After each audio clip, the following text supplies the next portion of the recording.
सहना भवतु सहनो भुनक्तु सह वीर्यं करवावहै तेजस्विनावधीतमस्तु मा विद्विषावहै। ओम शांति शांति शांति। शंकरं शंकराचार्यं केशवं बादरायणं सूत्रभाष्यकृतौ वन्दे भगवन्तौ पुनः पुनः। ईश्वरो गुरुरात्मेति मूर्तिभेदविभागिने व्योमवद्व्याप्तदेहाय दक्षिणामूर्तये नमः। सदाशिवसमारम्भां शङ्कराचार्यमध्यमाम् अस्मदाचार्यपर्यन्तां वन्दे गुरुपरम्पराम्। श्रुतिस्मृतिपुराणानाम् आलयं करुणालयं नमामि भगवत्पादं शङ्करं लोकशङ्करम्। तपोभीक्षीणपापानां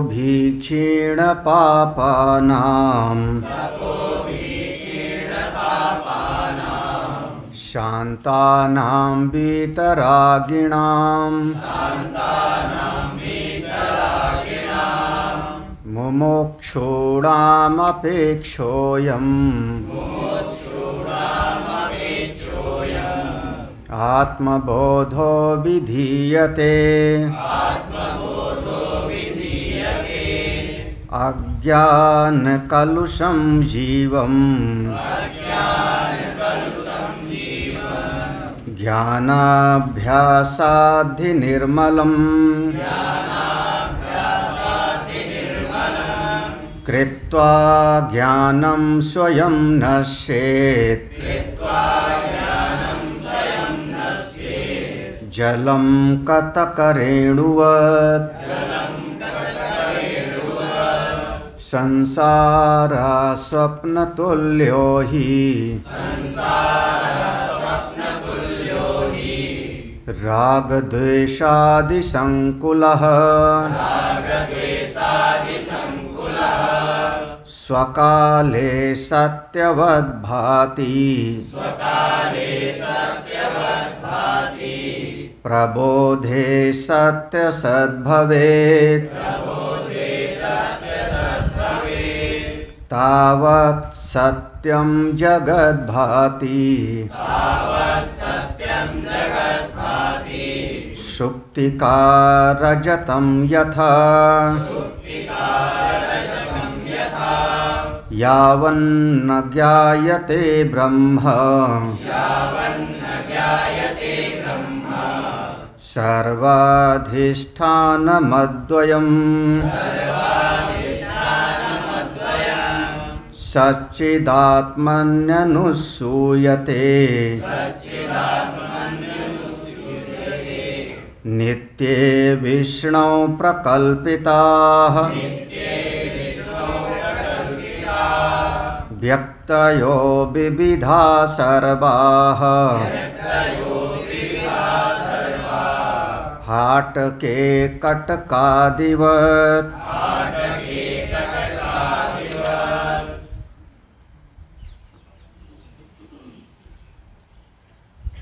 जगत तावत सत्यम भाति। यह सारा का सारा जगत, जगत यानी जिसकी उत्पत्ति होती है और जिसका विनाश होता है, उसी का नाम हो गया जगत। उत्पत्ति और विनाश के अंतर्गत जितना कुछ आता है वो सब हमारी दृष्टि में जगत है। अगर आपने एक शब्द कह दिया ब्रह्मा भी उत्पन्न हुए, ब्रह्मा भी पैदा हुए, तो इसी जगत के अंतर्गत तो ब्रह्मा भी आ गए।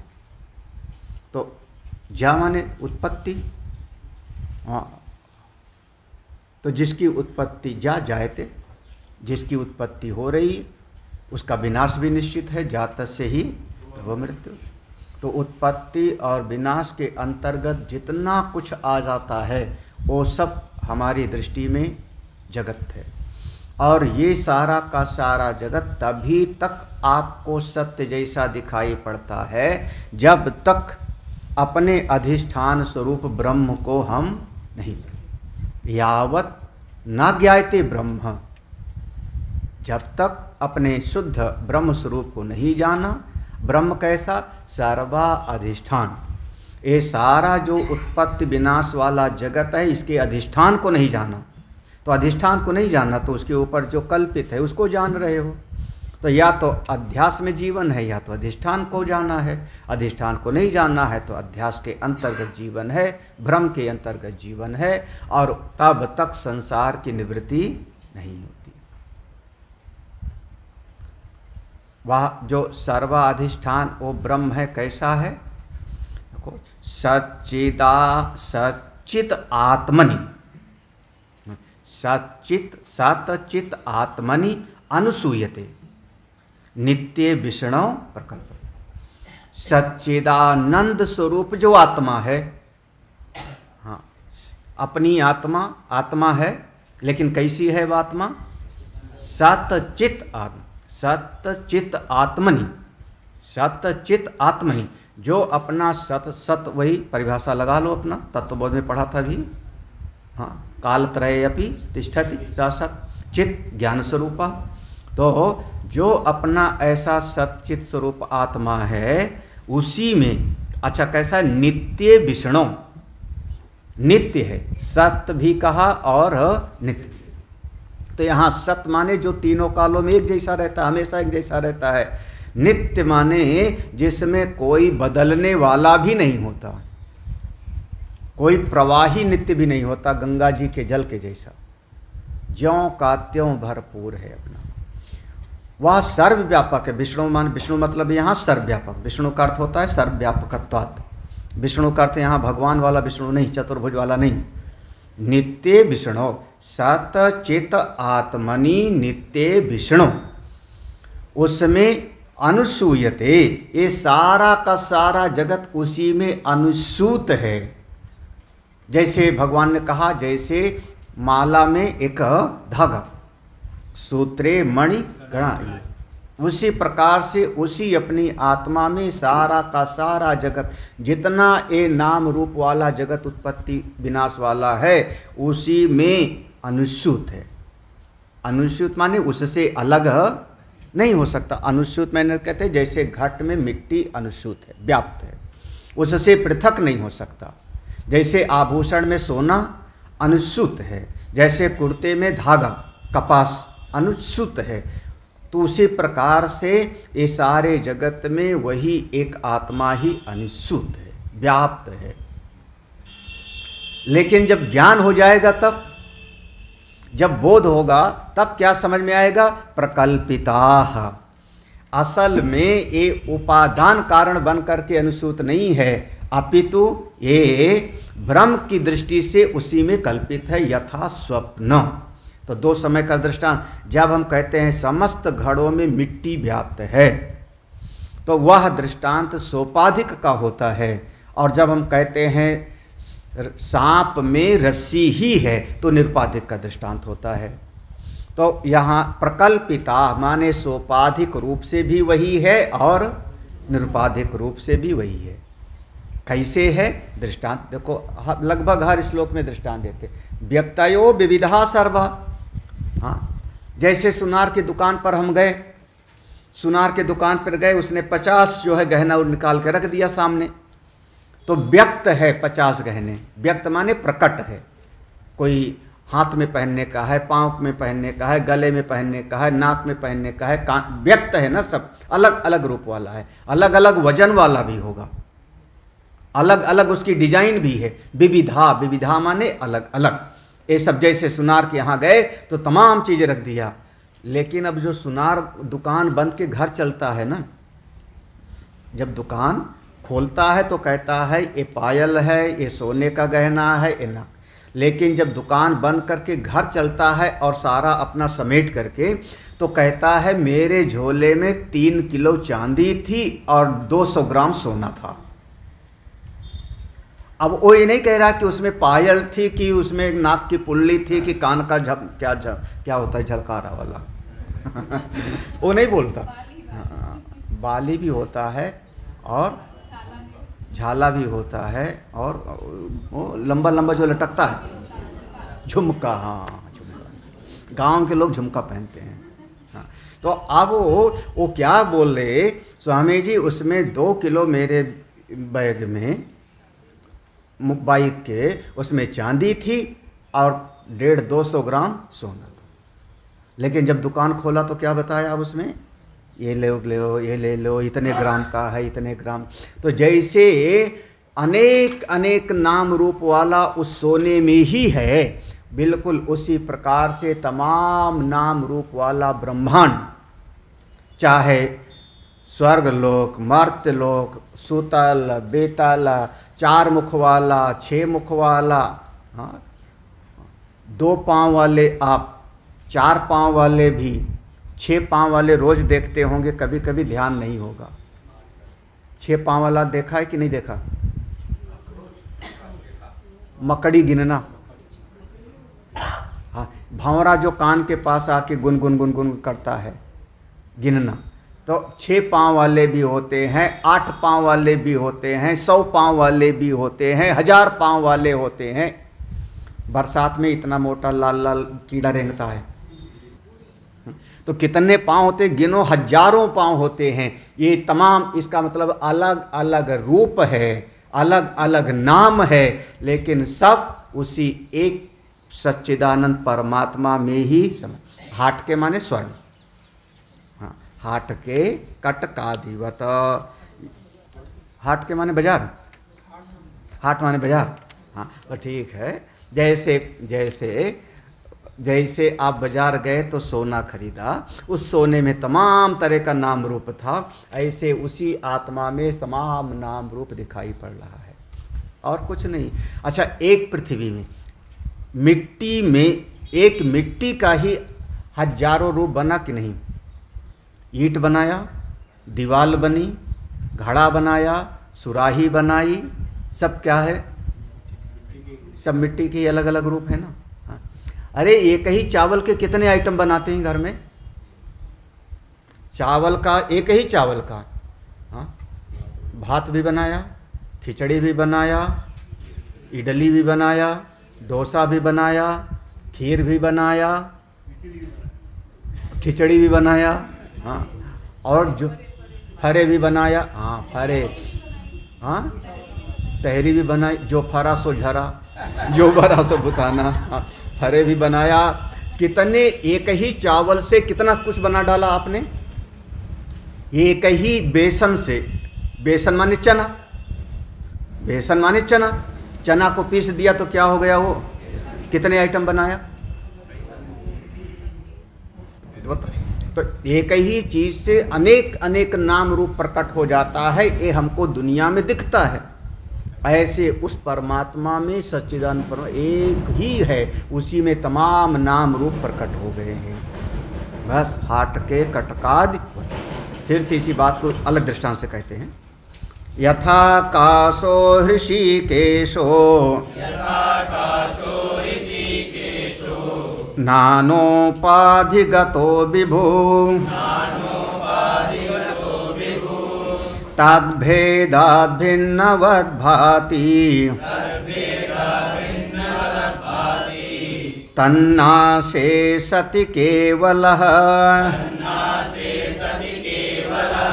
देखो इस श्लोक में सबसे पहले दृष्टांत लिया, यथा आकाशः, जैसे एक ही आकाश, यथा आकाश, जैसे एक ही आकाश, नाना उपाधिगतः विभु, यथा विभु आकाश, जैसे एक ही सर्वव्यापक आकाश, नाना उपाधिगतः, अनेक अनेक उपाधियों में जाने पर, उपाधि माने जैसे घड़े के अंदर आकाश, सुराही के अंदर आकाश, दीपक के अनेक अनेक उपाधियों में जाने पर अलग अलग वो हमको दिखाई पड़े। ताद भेदाद एक कमरे का आकाश है, हाँ ये वहाँ का आकाश है। अच्छा, ज़्यादातर कीमत किसकी होती है, दीवार की कि उसके भीतर जो घिरी हुई जगह है, खाली जगह। फिलहाल अगर जो है माइक्रोवेव ओवन खरीदे जाओ तो वो बतावेगा इतने लीटर का है, फ्रिज खरीदने जाओ तो क्या कहता है, लीटर का। गाड़ी भी खरीदने जाओ तो इसका इतने सीसी, नहीं सीसी इंजन की ताकत नापता है, सीसी उसके इंजन की ताकत का पैमाना है, कितने सीसी का इंजन है। हाँ, बूट स्पेस कितना है, तो उसमें वो भी लीटर में नापा जाता है। हाँ, मतलब उसके अंदर कितनी जगह है, तो जितनी ज़्यादा जगह होती है उतने उसकी ही, क्या हुआ नहीं समझ आ रहा है, दीवार की कीमत कहाँ हो रही है। हाँ, कारपेट एरिया देखते हैं, हाँ कारपेट एरिया, बिल्कुल। आप फ्लैट खरीदने जाओ तो कहते हैं कारपेट एरिया कितना है, सुपर एरिया, कारपेट एरिया कितना है। हाँ, हमारा ड्राइंग रूम क्यों अच्छा लगता है, क्योंकि उसकी छत कितनी हो गई, ऊंची हो गई, जगह कितनी है। हाँ, जब आप अच्छा थर्ड एसी और सेकंड एसी में, दोनों में से सेकंड एसी में क्यों जाते हो नहीं, एक आदमी के हिस्से में वहाँ स्पेस थोड़ी ज़्यादा आ रही है ना, तो वो जो कीमत है आप खाली जगह की कीमत दे रहे हो, लेकिन ध्यान कहाँ जाता है कि ये घड़ा है कि सुराही है, ये फ्रिज है। हाँ, लेकिन कीमत आप जो अदा कर रहे हैं उसके भीतर जो जगह कितनी है उसी हिसाब से आप कीमत अदा करते हो। तो कीमत उसकी हो रही उस दीवाल के अंतर्गत जो जगह है, खास करके उसी की कीमत आप पे कर रहे हो। क्या हुआ कुछ? हाँ, इतना बड़ा घड़ा है 5 रुपए का, इतना बड़ा घड़ा हुआ तो हाँ नहीं, बराबर लगाओ। हाँ, तो कहा नहीं, इतना बड़ा घड़ा है तो 5 रुपए का, इतना बड़ा है तो 50 रुपए का। क्यों? इसके भीतर 10 लीटर पानी आ जाएगा, यही हुआ ना। तो उसके अंदर आपका, तो जैसे तमाम तरह का ये जगत दिखाई पड़ता है, तो उसकी दीवार के अंतर्गत जो जगह है उसी की कीमत देते हो। लेकिन जो दीवार से उपहित आकाश है वो आकाश सीमित नहीं है। घड़े की दीवार तोड़ दो तो अंदर जो खाली जगह थी, हाँ, कमरे की दीवार गिरा दो तो अंदर जो खाली जगह थी, वो खाली जगह पहले भी थी, अभी भी है। दीवार तोड़ दोगे तब भी वो खाली जगह ज्यों का, तो वो खाली जगह को हम कह रहे हैं सर्वव्यापक विभु। विभु यानी सर्वव्यापक, वो आकाश सर्वव्यापक है। आपने एक दीवार खड़ी करके भेद बना दिया, इधर से हिस्सा तुम्हारा और इधर का हिस्सा बस। अब वो दीवार का काहे की बनाते हुए अलग बात है। दीवार काहे की बनाई, ईंट की, सीट की दीवार काहे की बनाई। हाँ, और दीवार ना भी बनावे तो कई लोग पर्दा खींच देते हैं, घर में पर्दा लगा दिया, पर्दा लगा के ही अपना बना दिया। तो दीवार की उतनी, ऐसे इस शरीर के भीतर कोई है, पशु के शरीर के भीतर भी कोई है, देवता के शरीर के भीतर भी कोई है। तो ये जो शरीर है ये उपाधि है, नाना उपाधि गत। ये शरीर उपाधि है, दीवाल, और इसके भीतर जो है वो कौन है, वही वो है, वही वो है। कौन? वही ऋषिकेश है, वही ऋषिकेश है। यथाकाशो ऋषिकेश नाना उपाधि गतो, जैसे आकाश अलग अलग शरीर के अंदर, दीवार के अंदर जाके अलग अलग दिखाई पड़ता है, ऐसे ही ये अनेक अनेक शरीर के भीतर जो बैठा हुआ है वही ऋषिकेश। ऋषिकेश माने भगवान श्री कृष्ण, जो हमारी समस्त इंद्रियों को शक्ति देने वाले हैं, जो हमारे हाथ पांव को चलने की शक्ति देने वाले हैं, वो परमात्मा। हाँ, जो भेद दिखाई पड़ता है कैसे, एक कमरा तुम्हारा एक कमरा मेरा, भेद क्यों दिखाई पड़ रहा है? दीवाल के कारण, दीवाल के कारण भेद दिखाई पड़ रहा है ना। तो तद भेदात, वो उपाधि के भेद के कारण भेद दिखाई पड़ता है। जहां उपाधि मिटे, तन्ना से, हाँ तन्ना से उपाधि मिटी।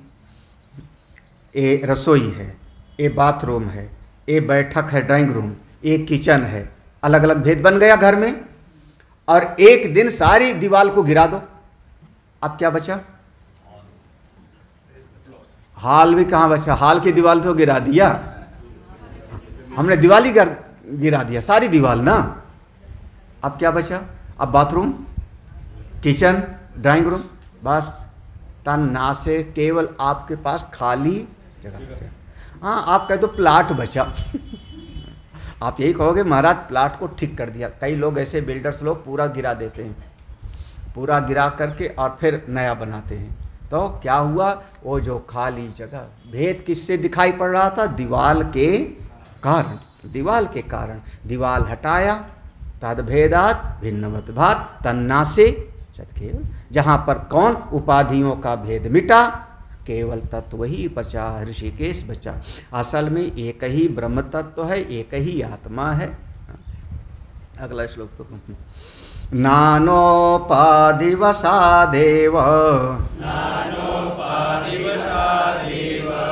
जाति नामाश्रमादयः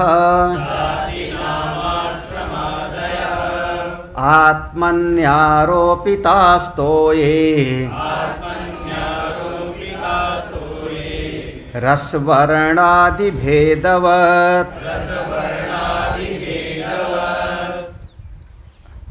देखो बचपन में हम लोग कहते थे, बचपन में कहते थे, बाद में तो बड़े होने पे समझ में आई।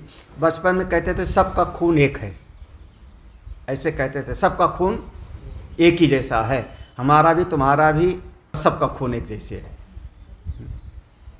लेकिन बड़े होने पे पता लगा कि खूनों में भी खून अलग अलग होता है। हाँ, किसी का अमुक ग्रुप होगा, किसी का अमुक ग्रुप होगा। सबको पता है कि कौन सा ग्रुप है सबका, सबको पता है अपना ग्रुप। वाह क्या बात है। उसमें भी एक भेद होता है, कौन से ग्रुप वाला का खून तुमको सूट करेगा और कौन सा ग्रुप वाला खून चढ़ा देंगे तो आप निपट जाओगे उसमें भी भेद होता है। लेकिन बचपन में हम कहते थे कि बस खून सबका एक होता है, ऐसे कहते थे ना। लेकिन बाद में तो ऐसे ही समझना कि कई बार ऐसे हमको लगता है नहीं नहीं सब मनुष्य हैं, सब बराबर हैं। सब बराबर कैसे हो सकते हैं? सब बराबर कैसे हो सकते हैं? सब बराबर नहीं है। एक बच्चा है 5 किलो का वजन नहीं उठा पाएगा। हाँ, और जहाँ बच्चा उछल करके चढ़ जाएगा वहाँ दादाजी 70 साल वाले। हाँ, अब आप बच्चे के जैसा चल के दिखाओ। कृष्ण एक साथ में 3 सीढ़ी छलांग लगाता है। हाँ, दोनों की दोस्ती है, एक साथ में 3 सीढ़ी चढ़ता है ना। हाँ, तो अब करके देखो। तो सब एक जैसे कैसे हैं जी? सब एक जैसे, पुरुष पुरुष है, स्त्री स्त्री है, बालक बालक है, वृद्ध वृद्ध है, पशु पशु है, देवता देवता।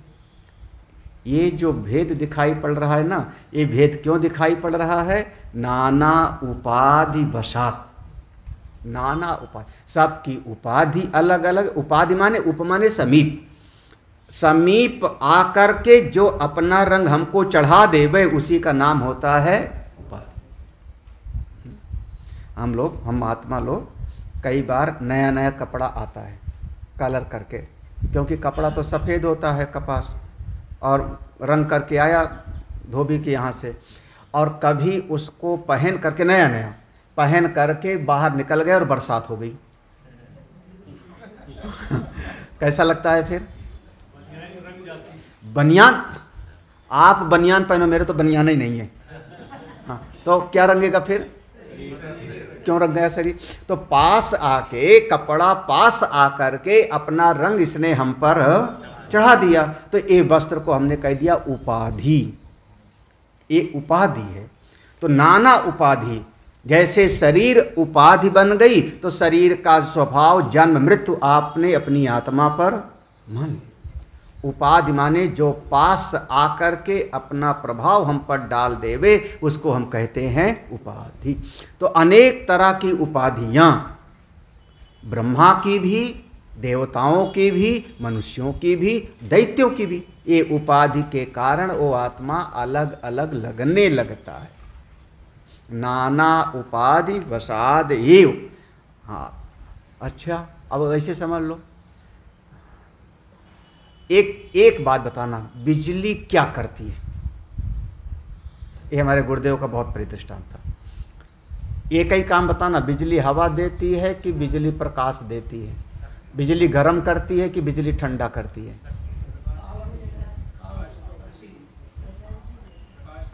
नहीं, बिजली गर्म करती है कि ठंडा? गर्म ठंडा दोनों के साथ कैसे करेगी? क्या बात है, आप बड़ी जल्दी समझ गए फिर तो।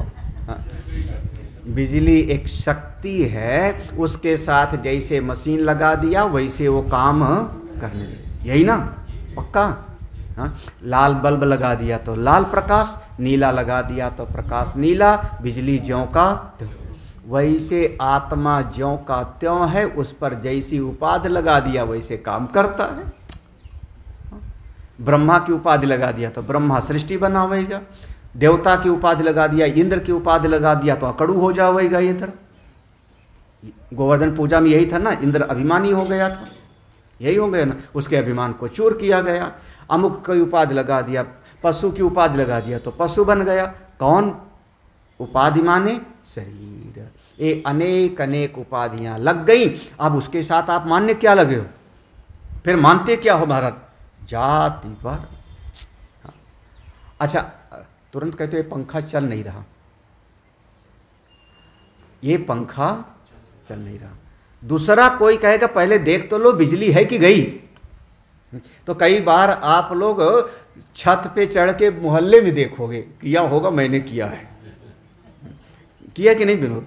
हाँ हाँ, आपके यहाँ पंखा चलाया, बटन, पंखा नहीं चल रहा है, बल्ब नहीं चल रहा है, तो आदमी छत पे चढ़ के देखता है। और महाराज अगर सारे मोहल्ले में अंधेरा है तो दिल को बड़ा संतोष मिलता है। मतलब हमारे यहाँ की बिजली नहीं, सबके मोहल्ले की बिजली। और अगर आपका पंखा नहीं चल रहा है और सबकी बिजली जल रही, तब अब मन कैसा रहेगा? हाँ, अरे अब मन आपका शांत नहीं रहेगा। अब आपका मन शांत नहीं होगा, क्योंकि सबके यहाँ है और मेरे यहाँ नहीं है। अब टार्च उठाओ, एमसीबी गिर गई क्या, फ्यूज उड़ गया क्या, अमुक हो गया क्या, बिजली वाले को फ़ोन करो, आपका मन बेचैन हुआ ना। तो जैसे ये सब उपाधियाँ अलग अलग हैं, और इन उपाधियों से अब आपने बना लिया क्या? मैं पुरुष हूँ, मैं स्त्री, है, मेरा ये नाम है, तुम्हारा ये नाम है, मेरी ये जाति है, तुम्हारी ये, मैं ब्राह्मण हूँ, उधर बैठ उधर बैठ उधर बैठ, छूना मत मुझको।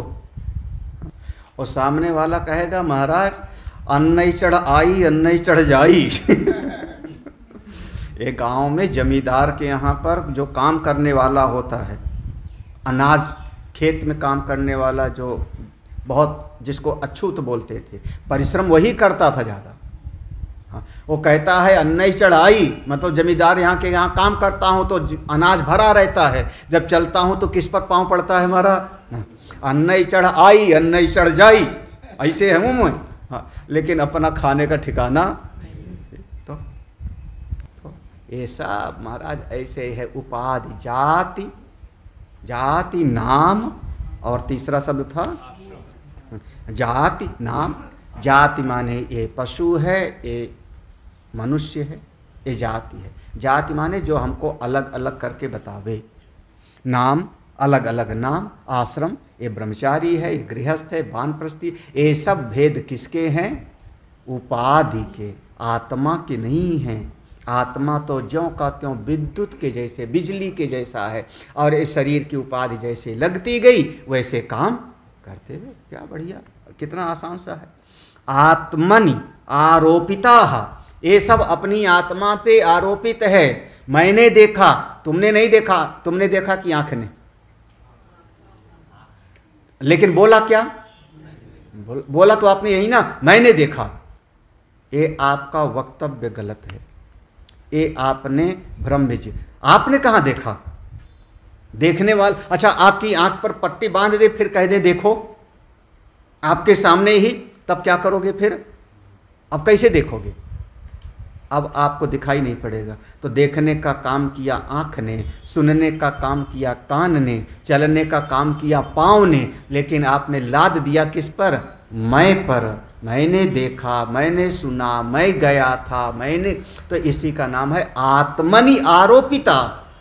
अपनी आत्मा के ऊपर आपने ये इंद्रियों के कर्म गुण को डाल दिया, उपाधि के गुण धर्म को डाल दिया आपने अपनी आत्मा पर, अज्ञान के कारण, माया के कारण। उसी तरीके से, कैसे? जैसे जल है, जल में अपनी महिमा है, जल का कोई स्वाद नहीं होता। शुद्ध जल, उसका कोई रंग नहीं है और कोई उसका स्वाद। अब उस शुद्ध जल में जैसे आपने मिला दिया उसी प्रकार का वो दिखाई पड़ता है। तोय माने जल में, रस वर्ण आदि। देखो दो शब्द प्रयोग किया, रस, रस माने स्वाद, और वर्ण माने उसका रंग। आपने उसमें पीला रंग मिलाया, पानी कैसे दिखने लगा? पीला, है ना। नीला रंग मिला दिया, नीला दिखने लगा। रस, उसमें चीनी डाल दिया, मीठा हो गया। आपने उसमें थोड़ा सा नमक, काली मिर्च डाल दिया, हाँ, शिकंजी जैसे बनाते हैं खुद डालते हैं, क्या क्या अलग अलग स्वाद हो। रस वर्ण आदि भेदवत। बताओ, जल का अपना कोई आकार नहीं है, जल का कोई स्वाद नहीं है, जल का कोई रंग नहीं है, लेकिन जैसे आपने उसमें मिला दिया उसी के जैसा वो दिखने। बिल्कुल वैसे आत्मा का कोई नाम नहीं है, आत्मा का कोई रूप नहीं है, आत्मा का कोई रंग नहीं है, लेकिन जैसी उपाधि लगा दिया आपने, क्या कहा? इसकी आत्मा पापी, इसकी आत्मा बड़ी पुण्यात्मा। एक किसका आरोप किया? आपने शरीर के गुणधर्म को उसके ऊपर, उसके शरीर से किए गए कर्म को आपने आत्मा पर डाल दिया। आत्मनि आरोपिताः, अपनी आत्मा पर आप जबरदस्ती डाल देते हो, नहीं डालना चाहिए, फिर भी डाल दिया हमने अपनी आत्मा पर। क्यों? अज्ञान के कारण। इसी का नाम है अविद्या, इसी का नाम है माया। इस कहते हैं ना, माया महाठगनी हम जान। तो माया महाठगनी माने स्त्री माया नहीं, रुपया माया नहीं, पति माया नहीं। हम बार बार इसको समझाते, माया मतलब ना स्त्री, ना घर, ना पुरुष, ना धन, ना बाल बच्चे, कोई माया नहीं है। माया माने उल्टी समझ, माया माने विपरीत समझ। जब हम जो जैसा है उसको वैसा न समझ के कुछ उल्टा समझ लें, इसी का नाम होता है माया, इसी का नाम होता है माया। जहाँ सुख नहीं है वहाँ सुख देख ले। जो अपना नहीं है उसको आप बहुत अपना समझ लो, जो हितैषी नहीं है, मित्र नहीं है, उसमें आपका सुख बुद्धि आ गई। इसी का नाम, उल्टी समझ का नाम ही माया, यही माया।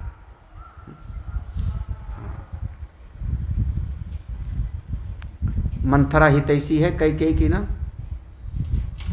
मंथरा कैकेयी का भला चाहती है ना, भला चाहती है ना, वेरी गुड।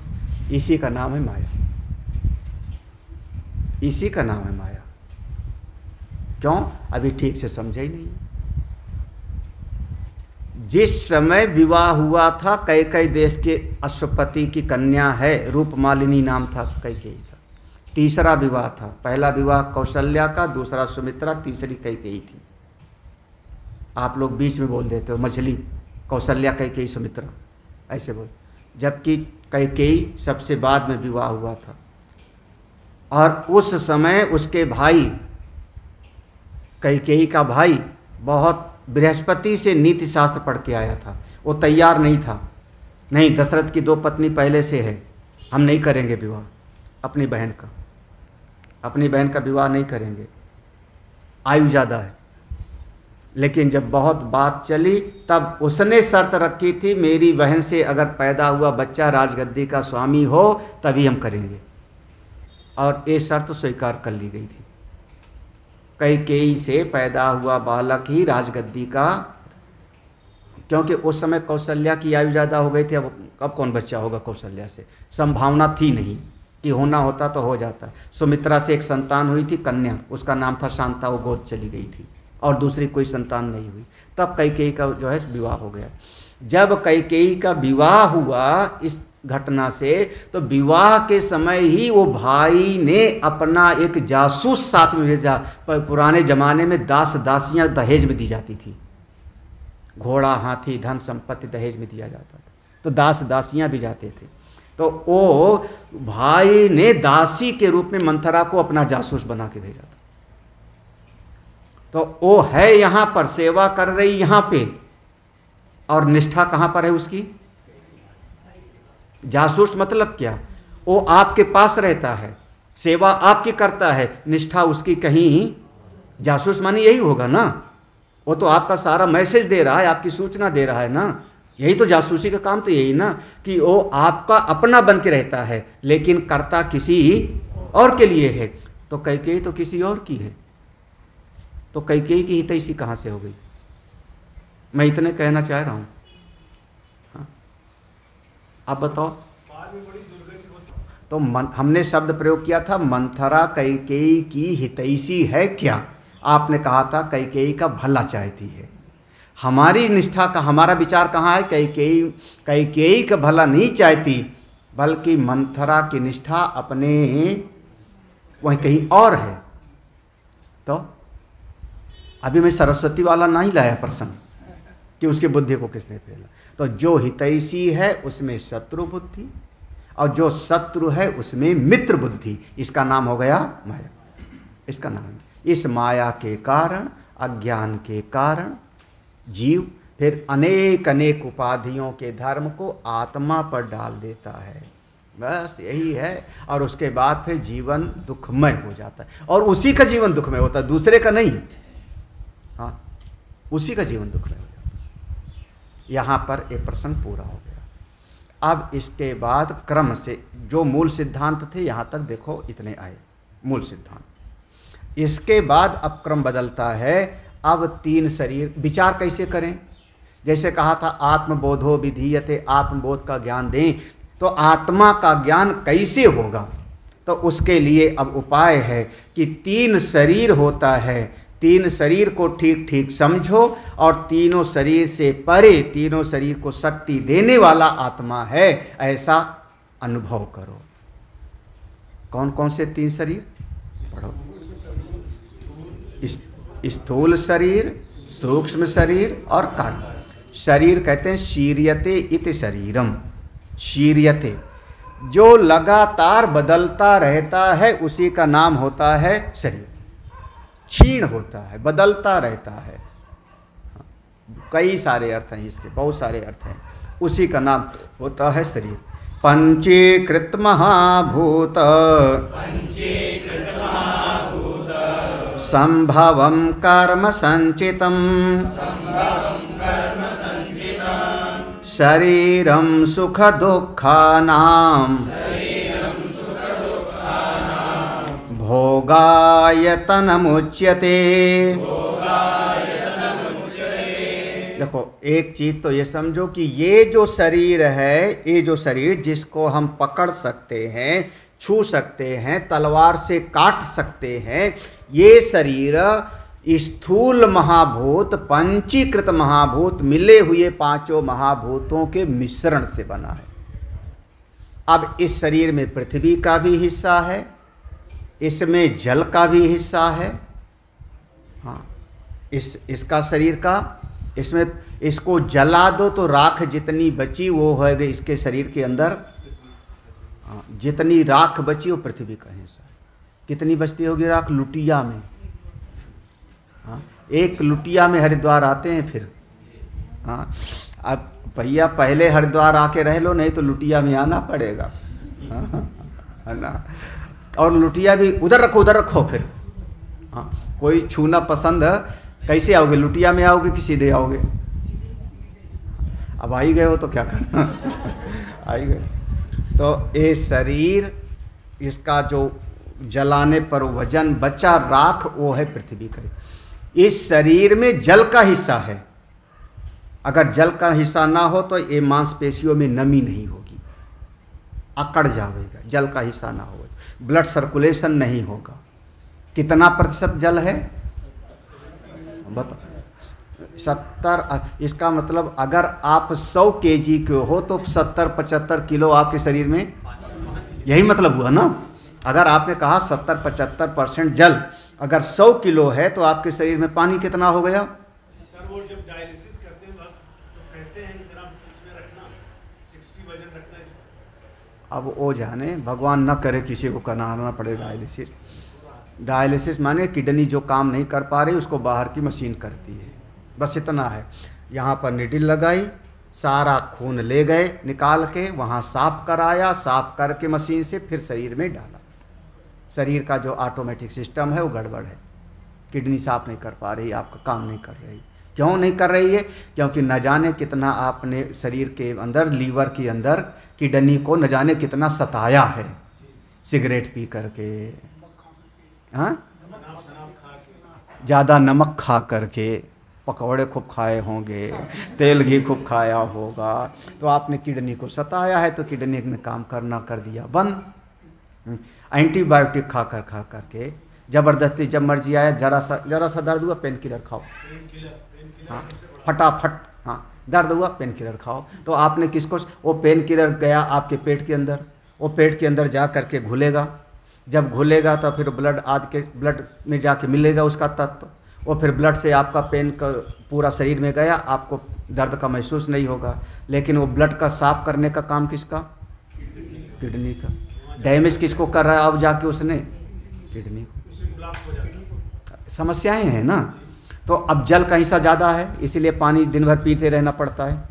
हाँ, हमारा एक, हम गए, हमने समझाया पहाड़ में भी जाओ, प्यास ना लगे तो भी पानी पीना है भैया, प्यास ना लगे। ये शरीर बाहर से ठंडा हो गया वातावरण से, पहाड़ में बाहर से ठंडा है, ये शरीर पूरा ठंडा हो गया बाहर से, तो और अंदर से इसको पानी की ज़रूरत पड़ती है। अब बाहर से ठंडा है तो प्यास लगी नहीं, तो आपने पानी पिया नहीं, और अंदर से पानी की ज़रूरत है तो डिहाइड्रेशन हो गया, और डिहाइड्रेशन हो गया तो आप रात में निपट गए। तो क्यों हो गया? बोले पानी पीते रहो, पानी पीते रहो। हाँ, आप लोग भी पानी पीते रहना, ये मत करना नहीं पानी पिएंगे तो बार बार बाथरूम जाना पड़ेगा। हाँ, पानी नहीं पीते, बस समस्या यहीं से पैदा करते हैं फिर। हाँ, तो क्यों? शरीर में हिस्सा किसका ज़्यादा है?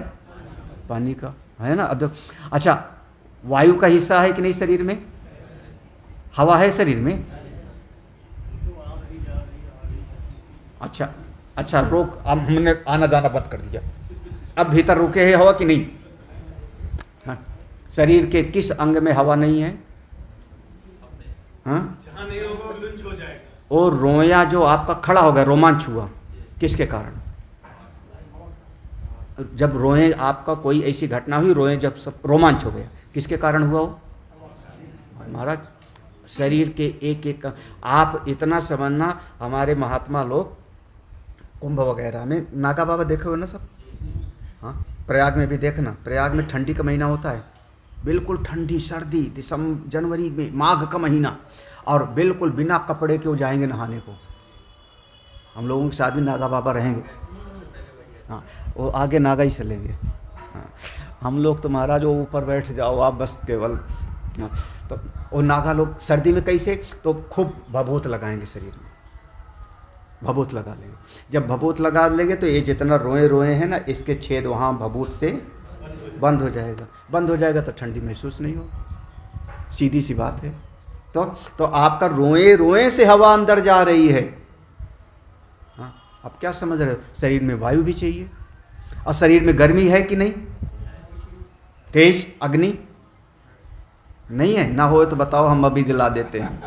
हाँ, एक बात बोलेंगे अग्नि बढ़ जाएगी फिर। हाँ, तो शरीर में देखो पांचों महाभूत से बना हुआ है ना, इसमें मिश्रण है। हाँ, 9 इस पर विवाद है। 98.4, 98.6, 98.8 कितना माना जाए नॉर्मल, तो इस पर विवाद है। अब आप लोग जिसको जो मानना है मानो, हमको नहीं पता। 98 तो है ही ना, इतना तो गर्म रहता ही रहता है। तो ये शरीर आपका पांचों महाभूतों के मिलने से बना, उसका नाम है पंचीकृत। तत्वबोध में पढ़ा था कैसे पंचीकृत हुआ था केशव। सब ने अपना आधा रखा, आधे का 4 हिस्सा किया, उसने एक हिस्सा बांट दिया, और ऐसे पंचीकृत महाभूत से ये शरीर बना, पांचों महाभूतों के मिलने से। अच्छा, क्यों शरीर हमको धारण करना पड़ा? क्यों शरीर मिला हमको? कर्म सत्कर्म संचितम, एक और जोड़ लो ना। कर्म केवल होता तो शायद गधा बन जाते, सत्कर्म था तो आप बने कौन सा? मनुष्य। बस इतना। अरे कर्म होता तो चींटी का भी शरीर है, वो भी 5 माह तो चींटी बन गए होते, लूलू गोजर बन गए होते। लूलू गोजर नहीं समझे? हाँ, लूलू नहीं समझे? हम लोग जो ऐसे टेढ़ा टेढ़ा जो जमीन पर रेंगते हैं उसको लूलू बोलते थे। तो अब आप टेढ़ा मेढ़ा बन जाते शरीर, आपको मनुष्य का शरीर क्यों मिला? क्यों? सत्कर्म संचितम। तत्वबोध की परिभाषा किसी को याद है? सुना सकते हो? स्थूल शरीरम किम पंचीकृत पंच महाभूत भूतैः। हाँ, बस तो वही है, और क्या पढ़। सत्कर्म कर्म संच शरीरम सुख दुखा नाम भोगायतम। और ये शरीर क्या है? इसका नाम स्थूल शरीर बना, 5 महाभूतों से बना, सत्कर्म से मनुष्य का शरीर मिला। क्यों मिला? इस शरीर में बैठ करके सुख दुख भोगो। भोगायतनम, जैसे सत्संग हाल में बैठ के क्या करोगे? तो आप सत्संग हाल में बैठ के सत्संग सुना, आप किचन में जा करके भोजन बनाए। तो इस शरीर में आप आए तो क्यों? इस शरीर में आके बैठ के सुख दुख का भोग करो, बस इसीलिए बना है। जो कमाई करके आए हो, पाप और पुण्य जो पूर्व के कर्म हैं, उसका फल भोगो इस शरीर। कभी सुखी कभी दुखी। जब आंख खुली तभी तो दिखाई पड़ा ना आपको, वो कुत्ता देखो हमको देख के घूर रहा है, अब अंदर डर लगा ना। महाराज आप चाहे जितना कुछ हो गए, सड़क पर घूमने जाओ और 2 कुत्ता आपको ऐसे देखे, उस समय कुत्ते में ब्रह्म और नहीं दिखेगा। हाँ, उस समय चारों तरफ डंडा देखोगे, खड़े हो जाओगे ठिठक के। क्यों? क्योंकि अब देखो, इस शरीर में बैठे हो, आंख खुली तो आपके भीतर भय लगा। ऐसे ही इस अच्छा ना कहते मूंदो आंख का, तो आंख बंद रहती तो फिर कुत्ता कैसे दिखाई पड़ता? तो जैसे कार में बैठ करके आप जाते हो, इस शरीर में बैठ के सुख दुख का भोग करते, बस इतना ही है। इस शरीर में बैठे कभी सुखी कभी दुखी, कभी अच्छा कभी बुरा। जब दिखाई पड़ा तो आंख खुली, अच्छा दिखाई पड़ा तो राग, बुरा दिखाई पड़ा तो द्वेष, अपना दिखाई पड़ा तो मोह, पराया दिखाई पड़ा तो भगाओ भगाओ, बस सबका सब। कान से बढ़िया संगीत सुनाई पड़ा, दिल गदगद, गाली सुनाई पड़ी, अंदर तो शरीर में बैठो और आप बस सुख दुख का भोग करो। बची नहीं पाओगे मरते दम तक। हाँ, अच्छा अगर दादाजी लेटे हुए हैं, आखिरी सांस चल रही, होश है, होश है, होश है, मैं कह रहा हूँ होश है, अभी बेहोश नहीं है, और आंख भी खुली है, सारे बच्चे घेर के खड़े हैं, डॉक्टर को पकड़ लाए, आखिरी सांसें मरने वाले हैं।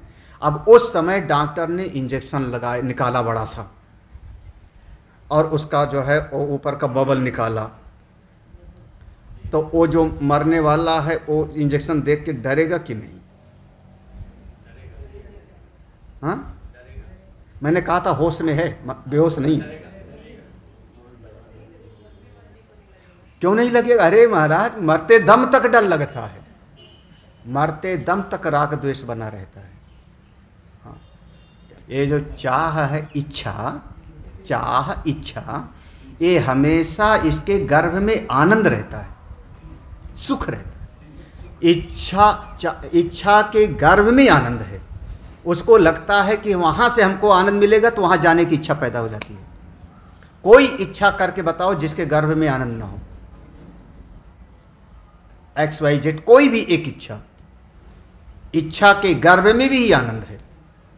जब आप कहीं पर भी जाते हो, इतस्ततः वहाँ जाऊँ, इच्छा पैदा हुई, उसके गर्भ में क्या है? आनंद। आपको लगता है कि वहाँ से आनंद मिलेगा तो जाएंगे, आपको लगता है वहाँ से सुख मिलेगा तो वहाँ जा रहे हो, आपको लगता है खाने से सुख मिलेगा तो उसके लिए इच्छा कर रहे हो। इच्छा के गर्भ में ही आनंद होता है। हाँ, बच नहीं सकते हो आप कहो इच्छा है और आनंद की चाह नहीं। अरे महाराज, तो कोई भी आदमी दुख की इच्छा नहीं करता। कहा हाँ, इच्छा के घर में तो आदमी मरते दम तक वो नहीं छूट पाता। इसीलिए इस शरीर का नाम हो गया भोगायतन। इस शरीर में बैठ के करते क्या हो आप? सुख दुख का भोग करते हो। इसीलिए मिला हुआ है ये। चाहे जितना आप इसको खिलाओ पिलाओ, कभी बुखार आ जाता है, कभी दर्द होता है, कभी कमर में दर्द होती है, कभी घुटने में दर्द होता है। महाराज, इस शरीर से ज़्यादा एहसान फरामोश और दुनिया में और कोई नहीं। जितनी सेवा आप इस शरीर की करते हो ना, उतना परमात्मा की करते तो भगवान एक घंटे में मिल जाते। लेकिन महाराज ये शरीर फिर भी मौके पर काम नहीं देता महाराज। हाँ, जब देखो तब 25वां दत्तात्रेय। हाँ, देहो गुरुर्मम। तो 3 शरीर होता है, स्थूल शरीर, सूक्ष्म शरीर, कारण। स्थूल शरीर 5 महाभूतों के मिलने से बना। पूर्व के सत्कर्म रहे होंगे तो मनुष्य का शरीर मिला, और इस शरीर में बैठ करके हम सुख दुख का भोग करते हैं। इसका नाम हुआ स्थूल शरीर। तो फिर महाराज जी बताइए सूक्ष्म शरीर क्या चीज़ है? तो महाराज जी कहेंगे कल बताएंगे, आज यहीं पर छुट्टी करते हैं। ओम पूर्णमदः पूर्णमिदं पूर्णात् पूर्णमुदच्यते पूर्णस्य पूर्णमादाय पूर्णमेवावशिष्यते। ओम शांति शांति शांति। हरि ओम। श्री गुरुभ्यो नमः। हरि ओम।